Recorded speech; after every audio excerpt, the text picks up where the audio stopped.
Not only do I do positive reviews on products, I also like to tell people of negative points about things as well. So this is my replacement that I've just received today of the Ninja Foodi 15-in-1 OL750 UK model. As you can see, I've not even opened the box yet. I'm going to get it out and I'm going to decide, am I going to keep it or am I going to sell it? This is a follow-up of my video that I posted not so long back on the Ninja. I was having problems with it literally powering off during cooking, which really wasn't good. But it's not just that problem. I also had issues with the pressure cooker. It just wouldn't gain pressure anymore. I have no idea why, but I reached out to Ninja because of it. This was slightly out of its warranty period of 2 years, but I actually had problems with it going back around 6 months ago.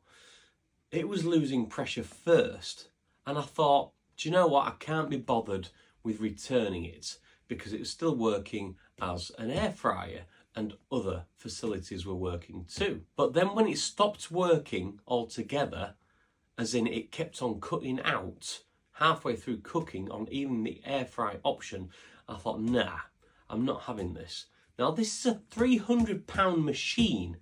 I got it for £250 because it was on a special offer. The thing is, even though it's got a 2-year warranty, you are protected by consumer law. The Consumer Rights Act 2015 states that anything that you buy must be fit for purpose and must last a reasonable amount of time. I reached out to Ninja and they didn't really want to know. I had a mixed collection of replies from them through Instagram and through email, and it seemed like they didn't really communicate with each other because one person was saying, yeah, you're out of warranty, and then another person was saying, well, actually, let's see what we can do for you.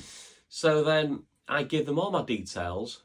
They signed me up to the warranty, which is out of warranty, and then they reached out to me again and said, sorry, we can't give you a replacement, a repair, or a return for a refund. Well, I wasn't having any of this. And they pointed me out into the direction of trading standards. And I thought, you know what? Yes, I'm going to go for this. So I did. And I reached out to trading standards.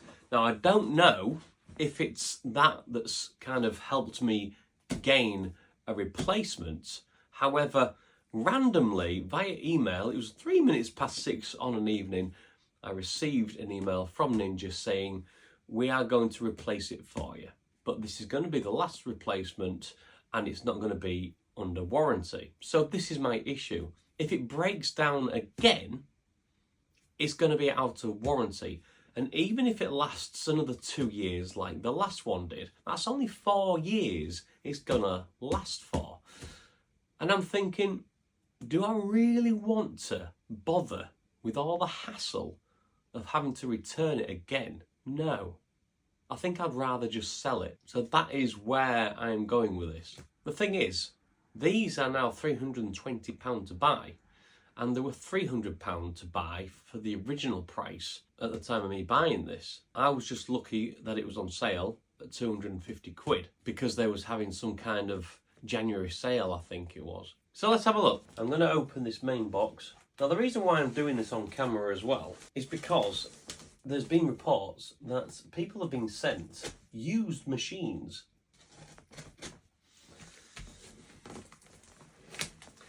It's not good, is it? So, if I was sent a used machine, I wouldn't be very happy at all. And it's a bit of an insult. But going back to the Consumer Rights Act 2015, there's no set definition of how long something must last for. However, there's rough estimates. So I think a TV, for example, should be lasting for around 6 to 7 years. It seems okay. It doesn't seem to have been opened, luckily, so this must be a brand new machine. Do I even check it though? If I'm going to sell it, do I check the contents? Or would someone just rather receive it unopened totally? And I think the latter. Even though Ninja was very slow off the mark in getting the replacement to me, with all the messing about and all the emails that I had to send, they did still send me it. So hats off to them. Well done, Ninja. There's been a number of reported faults with these. And of course, the pressure cooker and it turning off randomly during cooks are two of the faults. There's also another few faults mentioned on Amazon Marketplace, where the machine was saying plug in the probe. I have seen the screen intermittently flashing on and off on a video provided on Amazon Marketplace by a consumer. And some people have complained about rusting as well, though I've never had that problem, and maybe they were cleaning it using the wrong stuff. See, I'm always open-minded to how an item is also treated. If it's roughly handled or treated badly, you know, of course, it's not going to last that long. However, with mine, I looked after it very well. I kept it clean, and I only used it for about 15 to 20 times. Hence why I really needed to complain about this. So, what would you do if you was in my position? Would you keep it in the hopes that it lasts longer than 2 years, the original time for my last one, or would you just sell it and get a whole different machine? Let me know what you'd do in the comments. Bye for now.